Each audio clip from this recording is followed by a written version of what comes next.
Hello everyone, welcome back to my channel. आप देख रहे हैं शिक्षा विभाग की बड़ी खबरें हेडलाइंस के साथ। अभिभावकों के मोबाइल नंबर जुटाने में शिक्षकों को आ रही समस्या। बेसिक शिक्षा मंत्री के कार्यक्रम में सोशल डिस्टेंसिंग तार-तार। प्रधानाध्यापकों के हाथ निगरानी की कमान, अहम जिम्मेदारियां। बेसिक शिक्षा मंत्री से अधिकार की मांग।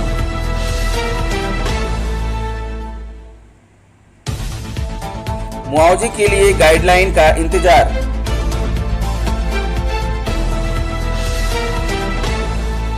कक्षा 1 से 8 तक के छात्रों के लिए दूरदर्शन पर शुरू हुई ई पाठशाला। वाराणसी पंचायत चुनाव के दौरान कोरोना के ग्रास बन चुके शिक्षक व कर्मचारियों के आश्रितों को मुआवजा व अन्य सहायता की मांग के संबंध में राष्ट्रीय शैक्षिक महासंघ के पदाधिकारियों ने बेसिक शिक्षा मंत्री सतीश चंद्र द्विवेदी से मुलाकात की। शुक्रवार को सर्किट हाउस पहुंचे बेसिक शिक्षा मंत्री से मुलाकात में पदाधिकारियों ने बनारस के 25 शिक्षकों के परिजनों को न्याय देने की मांग रखी। जिलाध्यक्ष शशांक कुमार पांडे शेखर व उपाध्यक्ष ज्योति प्रकाश ने कहा कि मंत्री से शिक्षक आश्रितों को 1 करोड़ रुपए की अनुग्रह राशि और परिवार के एक सदस्य को नौकरी की मांग की गई। प्रयागराज चुनाव ड्यूटी के दौरान संक्रमित होने के बाद जान गंवाने वाले शिक्षकों और कर्मचारियों के परिजनों ने मुख्यमंत्री की घोषणा से राहत महसूस की है, लेकिन उन्हें गाइडलाइन का इंतजार है। उन्हें आशंका है कि गाइडलाइन में कोई ऐसी शर्त न हो जिससे वह लाभार्थियों की सूची से बाहर हो जाएं। इस आशंका के मद्देनजर यूनियन के पदाधिकारियों का स्पष्ट कहना है कि चुनावी ड्यूटी करने वाले सभी मृतकों के परिजनों को मुआवजे की राशि और एक परिजन को जल्द से जल्द नौकरी दी जाए। उनकी कोविड जांच की रिपोर्ट चाहे जब भी पॉजिटिव आई हो, जिले में 100 से अधिक शिक्षकों और कर्मचारियों को कोविड संक्रमण की वजह से मौत हुई है। इनमें से 72 पंचायत चुनाव की ड्यूटी के दौरान संक्रमित हुए थे। इनमें 46 तो माध्यमिक एवं प्राथमिक शिक्षक शामिल हैं। चुनावी ड्यूटी के दौरान निधन पर 30 लाख रुपए अनुग्रह राशि दिए जाने का प्रावधान है। इस बाबत 72 शिक्षकों और कर्मचारियों की सूची सीडीओ को भेजी गई थी, लेकिन निर्वाचन आयोग ने सभी के प्रस्ताव अस्वीकार कर दिए। निर्वाचन आयोग की गाइडलाइन के अनुसार ड्यूटी के दौरान निधन पर ही अनुग्रह राशि दी जाएगी। हालांकि शिक्षकों और कर्मचारियों के विरोध के बाद मुख्यमंत्री योगी आदित्यनाथ ने चुनाव ड्यूटी के दौरान संक्रमित होने के बाद जान गंवाने वाले सभी को यह लाभ दिए जाने की बात कही है। इसके लिए गाइडलाइन में परिवर्तन का भी आदेश दिया है। अभी गाइडलाइन नहीं आई है, इसलिए अफसर कुछ भी बोलने से बच रहे हैं। वहीं मुख्यमंत्री की इस घोषणा से शिक्षकों और कर्मचारियों में मुआवजे की उम्मीद जगी है, लेकिन नई गाइडलाइन को लेकर भी उनमें कई तरह की आशंकाएं हैं। प्राथमिक शिक्षक संघ के जिलाध्यक्ष देवेंद्र श्रीवास्तव का कहना है कि कोविड संक्रमण वाली बीमारी है, इसलिए इसे समय सीमा में नहीं बांधा जा सकता। प्रशिक्षण पोलिंग पार्टी की रवानगी स्थल स्ट्रांग रूम समेत हर जगह संक्रमण का बराबर खतरा रहा, इसलिए चुनावी ड्यूटी में शामिल हर मृतक शिक्षक के परिजनों को मुआवजा और नौकरी मिलनी चाहिए।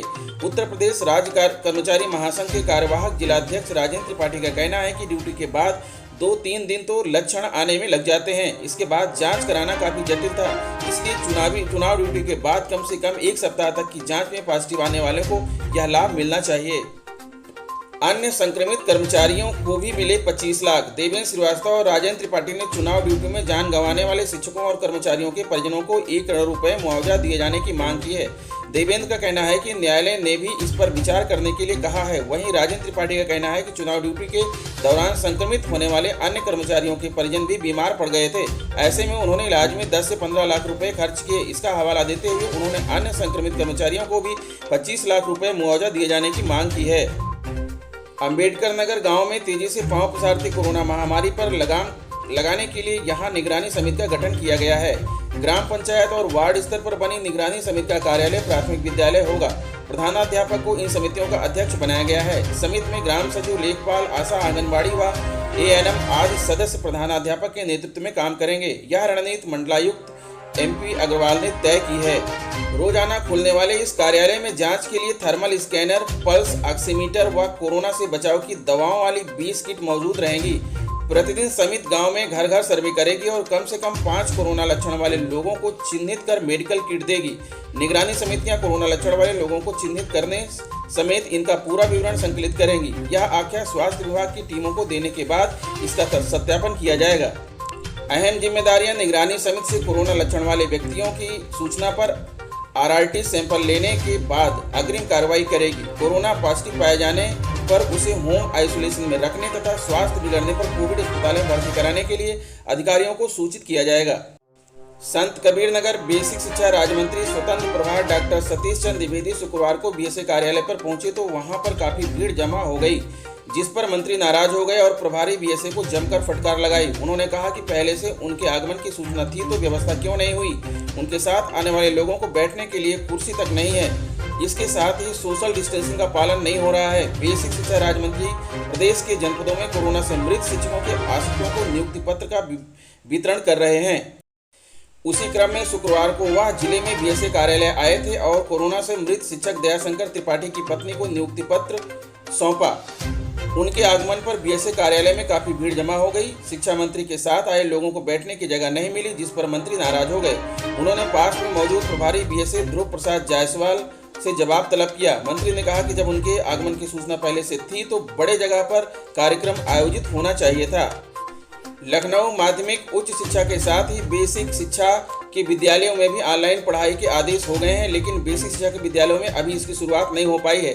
आदेश तो सभी शिक्षकों को मिल गए, लेकिन वे अभी बच्चों के अभिभावकों के मोबाइल नंबर ही जुटा रहे हैं। विद्यालयों के शिक्षकों ने बताया कि 30 मई तक परिषदीय विद्यालय बंद रहेंगे। अधिकांश बच्चों के मोबाइल नंबर समेत सभी विवरण विद्यालय में हैं। ऐसे में सभी मोबाइल नंबर जुटाने के लिए उन्हें विद्यालय खुलवाना पड़ेगा। वहीं प्राथमिक विद्यालय के बच्चों का उच्च प्राथमिक में दाखिला नहीं हो पाया है। ऐसे में उनके अभिभावकों का संपर्क नंबर जुटाने में काफी समय लगेगा। शिक्षकों ने बताया कि परिषदीय विद्यालयों में ज्यादातर गरीब वर्ग के बच्चे पढ़ते हैं। इनके अभिभावकों के पास स्मार्टफोन नहीं होता है। पूरे परिवार में एक ही मोबाइल होता है। कई बच्चों के अभिभावक तो अपने रिश्तेदारों के मोबाइल नंबर से संपर्क करते हैं। पिछले साल जितने भी मोबाइल नंबर जुटाए थे उन पर इस बार जब संपर्क किया जा रहा है तो अधिकांश पर संपर्क नहीं हो पा रहा है। वहीं कई तो क्षेत्र ही छोड़कर चले गए हैं। उत्तर प्रदेश प्राथमिक शिक्षक प्रशिक्षित स्नातक संघ के प्रांतीय अध्यक्ष विनय कुमार सिंह ने बताया कि ऑनलाइन पढ़ाई शुरू करने के आदेश तो मिल गए हैं। सभी शिक्षक इस प्रयास में जुट गए हैं। जिन नंबरों पर संपर्क हो पा रहा है उन पर शिक्षण सामग्री को लेकर सूचनाएं भेजना शुरू कर दिया गया है। बाकी बच्चों से संपर्क जुटाए जा रहे हैं। बच्चों के शिक्षा के साथ जोड़े रखने का प्रयास किया जा रहा है। तो दोस्तों, ये रहा आज का न्यूज़ अपडेट। आप देख पा रहे हैं खबर विस्तार से किंग्समैन यूट्यूब चैनल पर। तो खबरों से अपडेट रहने के लिए चैनल को सब्सक्राइब कर लीजिए और बगल में जो बेल आइकन बना हुआ है उसे भी प्रेस कर दीजिए। मिलते हैं आपसे नेक्स्ट वीडियो में कुछ और जरूरी खबर लेकर। तब तक के लिए नमस्कार।